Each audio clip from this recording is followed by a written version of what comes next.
It's the Avatar!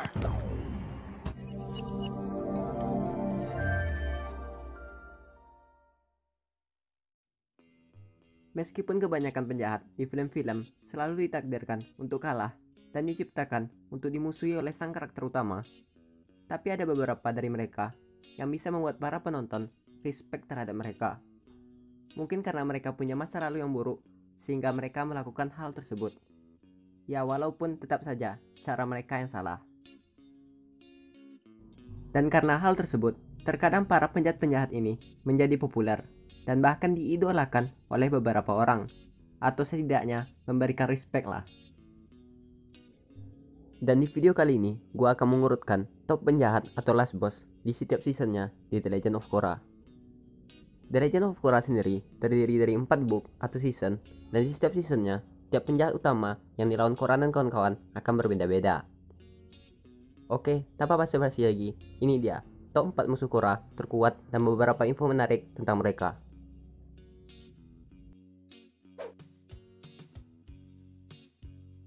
Di peringkat keempat ada Kufira.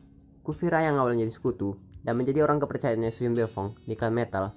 Bahkan Kufira sendiri mendapatkan kesan yang baik awalnya dengan menyelamatkan Ayah Korra. Walaupun di sini itu ia senyum-senyum gak jelas kayak ngerencanain sesuatu. Dan ya, tiba-tiba ternyata dialah yang jadi dalang utama masalah Korra di buku 4 ini.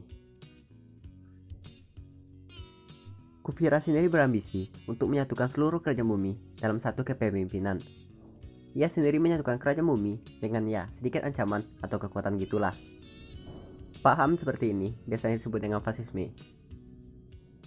Fasisme sendiri menurut Wikipedia diartikan sebagai paham yang berdasarkan prinsip kepemimpinan dengan otoritas yang mutlak atau absolut, di mana perintah pemimpin dan kepatuhan berlaku tanpa pengecualian.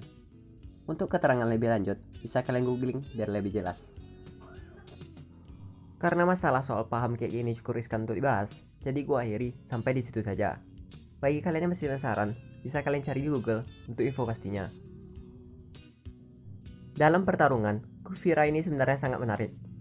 Gaya bertarung Kufira lebih mengandalkan kecepatan dan ketepatan, juga menunggu momen yang tepat untuk menyerang.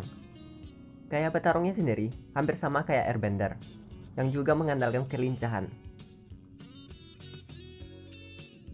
Gaya bertarung seperti ini sebenarnya cukup berkebalikan dengan gaya tarung Airbender pada umumnya, yang lebih mengandalkan seberapa destruktif serangan mereka. Tapi ya, karena ini metal bending, menurut gua, gaya bertarung seperti Kufira inilah yang lebih ampuh.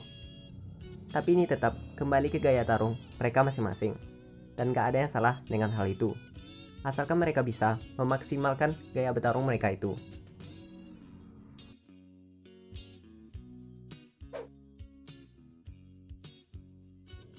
Tiga, Zahir. Zahir yang awalnya seorang non-bender, untuk asal Zahir sendiri masih belum diketahui. Ia sendiri hanya bilang ia berasal dari desa di bagian utara saja. Zahir sendiri adalah seorang penjahat dan dipenjara karena ia sempat menculik Korra saat bayi dulu. Namun ia berhasil ditangkap dan dipenjara. Melihat Zahir yang dipenjara dengan keamanan yang maksimal, kemungkinan Zahir ini adalah seorang master martial art dulunya, karena sekali lagi dia adalah seorang non-bender. Dan posisi Zahir di timnya mungkin hampir sama kayak Sokka. Ia adalah otak dan juga pemimpin bagi timnya. Setelah Harmonic Convergence dan Korra memutuskan untuk membuka portal roh, terjadi sebuah keajaiban di mana muncul beberapa orang yang mendadak bisa airbending, dan Zahir salah satunya. Berbekal dengan ketertarikan dan pengetahuannya tentang mangsa udara, Zahir bahkan bisa menggunakan teknik yang sangat langka dalam airbending, yaitu terbang. Zahir sendiri bisa melakukan teknik itu setelah ia melepaskan keinginan tentang semua hal yang duniawi. Dan itu terjadi tepat setelah kematian Billy. Ia juga tahu tentang teknik itu berdasarkan riwayat dari guru Lagima yang juga bisa teknik tersebut. Zahir adalah salah satu tokoh penjahat yang benar-benar mendapatkan hati para penggemarnya. Ia tak seperti Ozai yang benar-benar seorang kejahatan, atau Fatu yang punya alasan sederhana untuk berbuat jahat karena dianya sendiri adalah roh kehancuran. Filosofi yang dipegang oleh Zahir sedikit membingungkan. Zahir sendiri menginginkan dunia dengan masyarakat tanpa negara atau tanpa lembaga yang mengatur mereka. Ia ingin setiap orang mengatur diri mereka sendiri-sendiri. Karena filosofinya inilah yang membuat Zahir tak seperti penjahat pada umumnya, yang setelah dikalahkan dan dihajar, masalah akan selesai. Ia punya cita-cita atau keinginan untuk kebebasan dan kedamaian orang-orang. Walaupun dalam tanda kutip malah terjadi kekacauan. Sekali lagi, gua nggak bakal bahas lebih lanjut tentang filosofi ini. Untuk kemampuan airbendingnya Zahir, bisa dikatakan ia belajar dengan sangat cepat. Ia yang baru saja jadi seorang airbender, dengan cepat ia menguasai airbending dengan cukup baik. Ia bahkan mempelajarinya lebih tenang dan cepat dibandingkan Korra.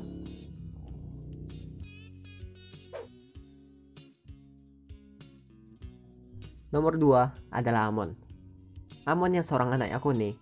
Ia mewarisi kemampuan bloodbendingnya dari Yakone. Kisah hidup Amon sendiri sangat menyedihkan, karena ia dan adiknya dipaksa untuk berlatih bloodbending demi nafsu dan keinginan bapaknya. Karena hal itu membuat dia dan adiknya hidup tidak seperti anak-anak pada umumnya. Dan karena hal itu jugalah yang membentuk kepribadian Amon dan mulai membenci bending. Karena adanya bending inilah, ia pikir hidupnya dan adiknya bisa seperti itu. Dan ia pikir jika bending inilah biang masalah dari semua hal yang terjadi di dunia ini. Maka dari itu, Amon berambisi untuk menyetarakan seluruh orang dengan menghapus pengendalian mereka. Amon melakukan hal itu dengan kemampuan berbendingnya, dengan cara memblok atau menghambat aliran chi orang tersebut. Cara kerjanya hampir sama kayak chi blocker, namun efeknya lebih kuat. Karena hanya energi bending lah yang diketahui sejauh ini bisa mengembalikan bending yang telah dihapus tadi. Sebenarnya karakter Amon ini mengingatkan gua pada Azula. Mereka berdua punya kesamaan, yang sebenarnya mereka berdua itu jadi karakter antagonis karena dorongan atau terpengaruh dari ajaran sesat ayah mereka. Terus kematian Amon sendiri, menurut gua pribadi, itu benar-benar membekas. Karena karakter sekuat dan sepenting beliau, tak seperti Ozai yang kalah setelah pertarungan dramatis, terus kehilangan bendingnya dan jadi ampas. Tapi Amon meninggal bersama dengan adiknya, satu-satunya orang yang ia miliki. Bersama dengan scene tangisan Amon dan boom, kapal meledak.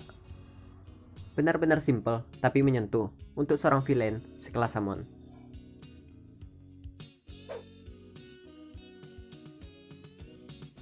Satu, Unalaq dan Fatu. Kalau cuma Unalaq doang, mungkin saja ia bisa diletakkan di bawah 3 orang tadi. Tapi bersama dengan Fatu dan jadi Dark Avatar, bahkan berubah jadi Yuno Fatu saat Harmonic Convergence, jelas level Unalaq jadi jauh di atas mereka.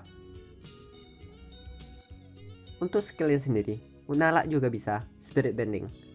Spirit Bending sendiri adalah sebuah skill khusus yang bisa dikatakan masuk dalam kategori skill healing di waterbending. Simpelnya Spirit Bending itu digunakan untuk menghilangkan atau merubah energi negatif pada roh menjadi energi positif. Dan ini dilakukan melalui media air.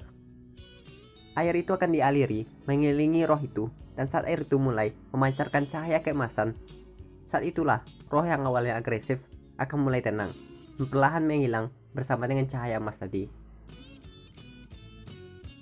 Unalaq juga mengajarkan Spirit Bending pada Korra.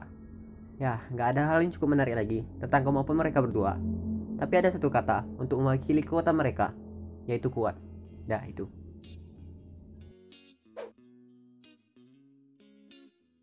Sebenarnya karakter penjahat di seri Korra ini sangat menarik, karena mereka melakukan hal tersebut sebenarnya dengan niat dalam tanda kutip baik, sebagian. Namun karena cara mereka yang mungkin salah, jadinya mereka masuk dalam kategori itu. Nah, itulah top villain utama yang terkuat di seri Korra. Untuk karakter pendukung mereka, seperti Pili, Gazan, atau Tarlok, mungkin bakal saya bahas di video terpisah. Karena di video ini lebih fokus ke penjahat utamanya saja. Jika ada tambahan atau koreksi dari kalian semua, silahkan tulis di kolom komentar. Akhir kata, terima kasih sudah menonton, sampai jumpa di video berikutnya.